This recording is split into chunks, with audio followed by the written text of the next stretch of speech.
All right, so today I'm going to be showing you guys how we're going to be doing the gridding for continuing our portrait project. What you're going to need is your picture that should be edited and printed already. You're going to need a long ruler, your large paper, and a pencil. It's really important that you do this in pencil, so please make sure that you have one. We're going to start off with working with our smaller picture. So we don't necessarily need the paper just yet. We can put this to the side. And we're just going to take our picture and have it in front of us. Now these pictures are printed at an 8:10 ratio, which means that we're going to be doing a 1:1 grid on top of them. So that means that each of our boxes need to be 1 inch by 1 inch. So it's going to be super simple. Now because these are black, we need to make sure that we can see our lines. Our lines are being made with a pencil. They should show up on black. And what we're going to do is take our ruler, we're going to line it up with the edge of the picture, not the paper, because the paper is 8.5 inches. We want to line it up with the edge of the paper, or the image. And we're going to go and put a line for every 1 inch at the bottom of the paper here. Just like that. And then we're going to do the exact same thing at the top of our paper. We're going to put it just below this image here, and then lining it up with the edge of the image, not the paper, we're going to put a line for every inch on the paper. And it is really important that we make sure we get this as close as possible to the inches, because this is going to make a big difference on if our image is going to be exactly as we want it to be, or if there's going to be slight distortions in our image. Now what we're going to do is we're going to take our ruler, we're going to line up the top of the line that we made. Here, we'll flip this back around. We'll line it up with the line we made at the top and the line we made at the bottom. And then we're just going to follow along with the ruler, making sure we use that ruler to create a straight line, straight down the image. And we're going to do that for every single one of these lines that we have. Straight down. Now, for the sake of the video, because it is kind of hard to see, I am actually going to be using a different material than the pencil that I'm currently using, because it is a little hard to see the pencil. So I'm actually going to be using a white pen, just so you can see my lines a little bit better here. So I'm going to take it and you can kind of see that a bit better. The pen's not working with me right now.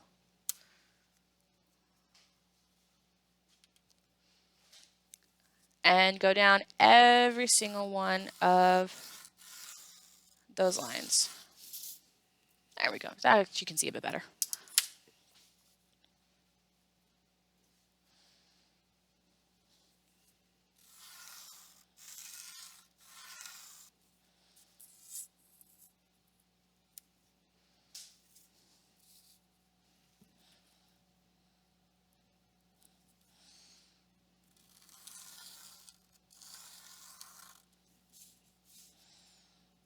All right, all the way to the end. Again, making sure it's really important that you line it up from edge to edge so that we don't have any distorted images.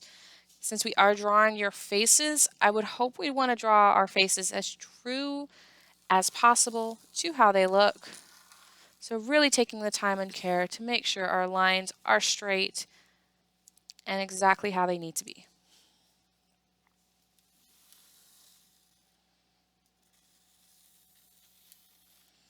Okay.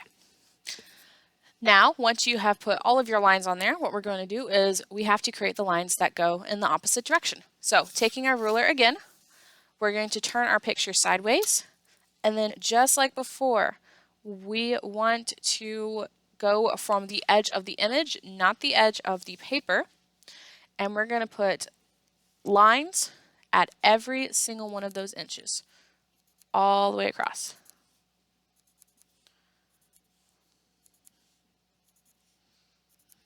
And then take our picture and go on the opposite side and do lines from the image every single inch.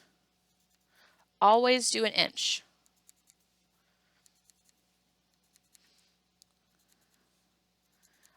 All the way across. All right, and then just like before, we're going to take our ruler, we're going to line it up from one side to the other, and we're going to connect those lines across and go all the way down. And at this point, if we're doing this correctly, we should have a series of 1-inch boxes that now go across and create a grid on our image.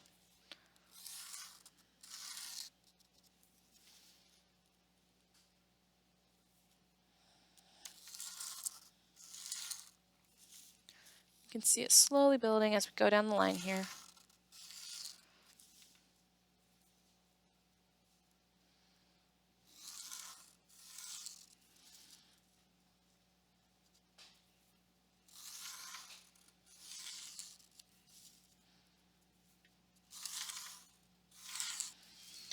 All right, and when you're first starting out gridding, it can be a little confusing sometimes, remembering which box goes with which information and where.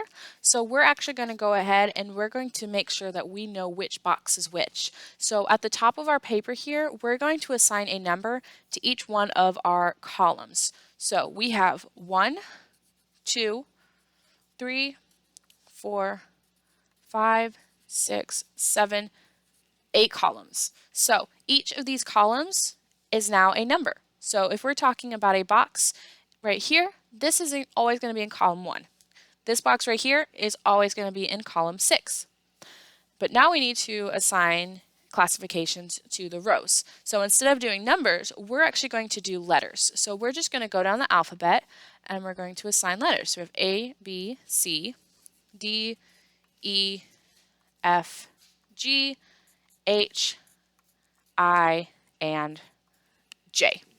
All right, so now if we're referring to a box in particular, we can say, hey, this box right here is always going to be 7B because it's in the 7th column, the B row.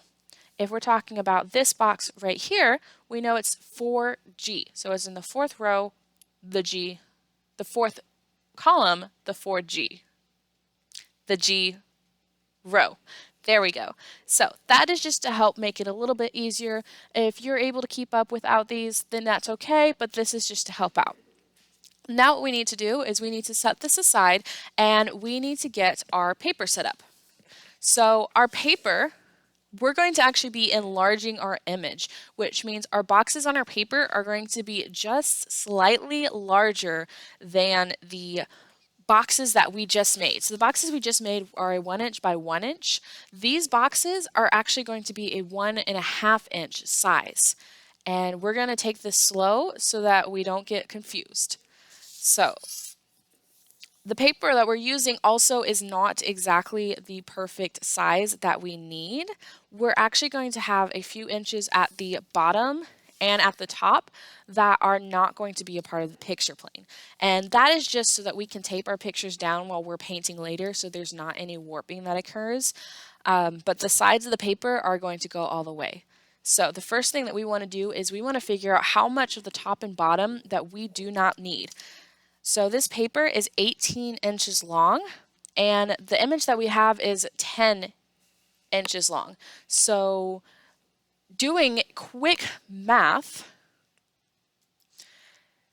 in order for us to have a perfect 1.5 increase from the picture we just did, we need a 15-inch height, which means we have 3 extra inches that we're going to have to mark off. So what we're going to do is we're going to mark off 1.5 inches from the top. So we're going to take our paper, I turn it sideways to make it easier to see. We're going to go 1 and 1.5. So right between the 1 and the 2, and we're going to create a mark right there. And then same thing at the other side of this paper here, we're going to line it up with the edge of the paper, and right between the 1 and the 2, 1.5, we're going to mark it off right there. And then we're just going to go ahead and create a line right now. You want this line to be nice and dark so you know this is not a part of your grid. So this is a little bit of extra line here. And then we're going to do the exact same thing at the other end here. So we can turn our paper and going 1.5 inches out. So right between the 1 and the 2 again, we're going to create a line there. And then right between the 1 and the 2, 1.5 right there. And then we're going to create a line right across. Now it's important that when we're gridding, we do not include these in our measurements. So if you need to help remember that we don't use these, you can put an X in them right now. So we know these are not a part of our grid. So we're going to put X's, and now we're going to start the gridding part. So to begin gridding, it's just like before. We're going to line this up here at the bottom of our paper. We can go a little bit above this line actually. Now, unlike before where we were going from the image, we're going from the edges of the paper. So here, we're going to go every 1.5 inch. So the first one we're going to do is 1.5, which is between the 1 and the 2. And then another 1.5 is going to put us at the 3. Then we're going to go 4.5, which means we're going to put a line right between 4 and 5.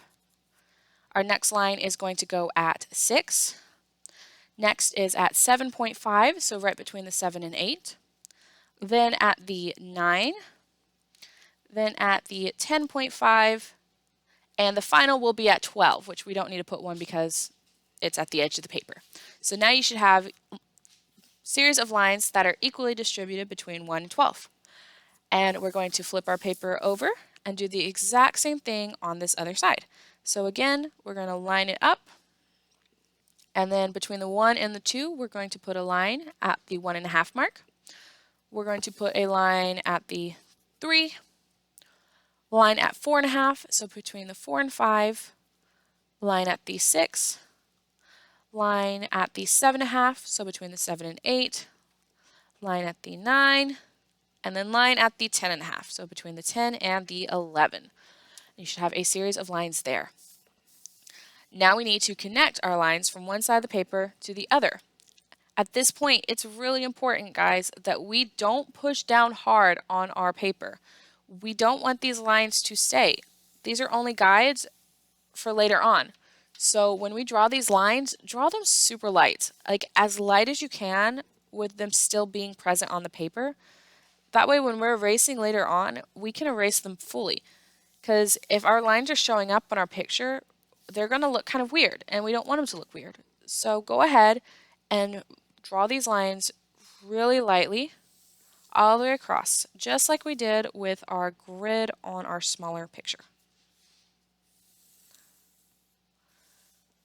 And again, we want to try and get these lines as connected and straight as possible so that our pictures are not distorted at all. Because distorted images, I mean, they're interesting to look at. They're a cool kind of style, but that's not what we're going for. We want to look like our true selves in our portraits. All right, so now you should have a series of lines just like that. Now we're going to go back down here, and since we don't have a little extra before, we're just going to have to make it work with what we have. So we're going to go in this first box right here and work and line it up so it goes from the line that we made down here to the line that we made up here. And this should be 15 inches if we did it correctly, which mine is, so that means we're good. And just like the last one, we're going to go every 1.5 inches. So we're going to put a line right between the 1 and 2 at 1.5. We're going to put a line at 3, a line at 4.5, so between the 4 and 5, a line at 6, 7.5, so between 7 and 8, and 9, 10.5, so between the 10 and 11, and 12. We're going to do one at 13.5, so between the 13 and 14, and then we stop because we're at 15. You should have all of those lines, and then we're going to flip it over and do the exact same thing on the other side. So making sure that we line it up between these two lines, and then start putting our spots. So 1.5 between 1 and 5, 3, 4.5, so between 4 and 5, 6, 7.5, so between 7 and 8, 9, 10 and a half, between 10 and 11, 12, 13 and a half, so between 13 and 14, and then we stop at 15. And then just like before, we're going to take our ruler and we're going to go straight down, connecting those two lines, creating as light of a line as possible. Now that might happen. I just hit my finger when I was working. We need to go back and we need to make sure that line is straight. So if that happens, you just have to erase it and you can fix it. It's a pretty easy fix. But always make sure you know where your fingers are along the ruler, because if you do hit your fingers, it can create a difference. And if we want straight lines, we need to make sure that we have straight lines and not finger lines. So always check and make sure your fingers aren't poking out or poking over, so that when you're creating your lines, they're as straight as possible. All the way down.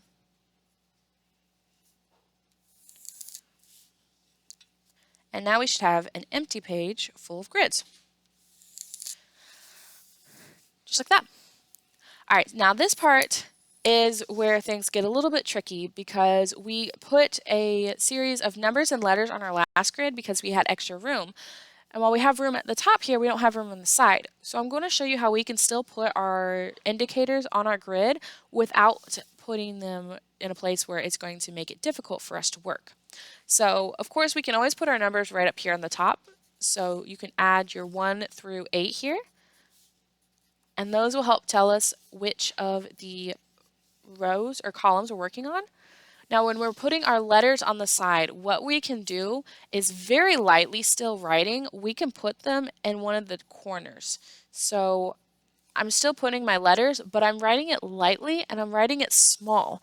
That way, when I go to erase them earlier, the hope is that these letters don't show up at all, and we will have an easy time with making this look super good without all these extra things hanging out in here. Let me make sure the J and I look different. All right, so now that you've done this, the next thing you have to do is now you have to actually start drawing. So this is where the grids come in handy. You take a look and be like, okay, I want to draw the shape that I see right here. This is in column C, row B. So I know I need to go right here, and I'm just going to go and I'm going to create the shape of what I see. So that's kind of the shape that I see. And you're just going to break it down into a series of shapes. Don't really look at this as your face. Look at it as a series of shapes. It's going to look weird in the beginning, but that is okay because we're going to be adding the charcoal, which is going to help with the details later on. Now, one of the most difficult things that I have found to do, even when gridding, is drawing the eyes and the details of the eyes accurately. I'm going to bring this in a little bit closer and I'm going to show you a trick that I like to do to help make it a little bit easier to get those eyes not only the right size, but the right placement. So when you go in, you have your picture, you can actually go and make some of these grids smaller. So I have my section here, 7C and 6C, and that's where my eye's sitting, and that's going to be a little difficult for me to make sure that it's not too small or too big. So what I'm going to do is I'm actually going to measure out these two squares and split them into half. So each of these squares are an inch, so they just need to be a half size smaller. So half, and then same thing on the other side. A half and a half. And then just like before, we're going to split it up so that it's just a little bit smaller.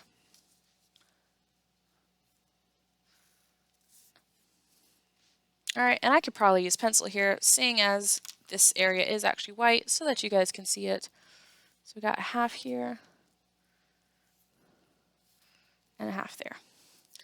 Okay, and then we're going to do the exact same thing going this direction. So we're going to find the halfway point on these boxes here and here. And we're going to split them down. So now you have even smaller guides to go with, and now I know that my eye actually almost touches the halfway point on both of these boxes, but they don't go all the way over to the halfway point on the columns. We have to do the same thing over here on our larger guide. So we're going to have to also go and find the 6 and 7 along the C point, and we're going to have to split these boxes in half. Now these boxes are not quite as easy to split in half because they are already 1.5 inches, but half of 1.5 is just 3/4, which I like to say is like 0.75. So you're going to go to the 1, and right between the 1 and the halfway part, there is a quarter right here. And that's where you're going to make your mark. And then it can be a little difficult finding that mark here, so you can just move your ruler over and then find the exact same mark right here and do the exact same thing up top where you're finding that mark and where you're finding that mark. And so that's the halfway point for the height of the boxes, like that. And then make sure that they do line up. That was a bad lineup from me, so you can always do that. And then you're going to do the exact same thing the opposite direction by lining this up and getting the halfway point just right there and right there. And remembering to try and keep this as light as possible going across. So now when I look at my picture and I look at my grid, I can see, hey, my eye kind of sits right here, and then it goes up, and it doesn't go all the way, but it kind of sits about in that position. And then I can take it from there and kind of fix it and modify it just a little bit so it's easier to see. I can see my other eye kind of sits right here. But now I have a better indication of where to go, and I'm not just sitting there guessing and struggling to find the eye. So from here, what you're going to do is you're going to just continue drawing out your face. You're going to make sure that you include your face, anything that you can see. Draw out the outlines of the shadows as well. That will help us when we're shading. You're going to draw out the mirror that you see and your hand. Anything that's in your background, if it's in the background of the mirror or in the background of the actual picture, just ignore it. This stuff, it doesn't exist, all right? We're focusing just on our faces, on our mirrors, and our hands, and then when you're done, we'll be able to move on to the next part.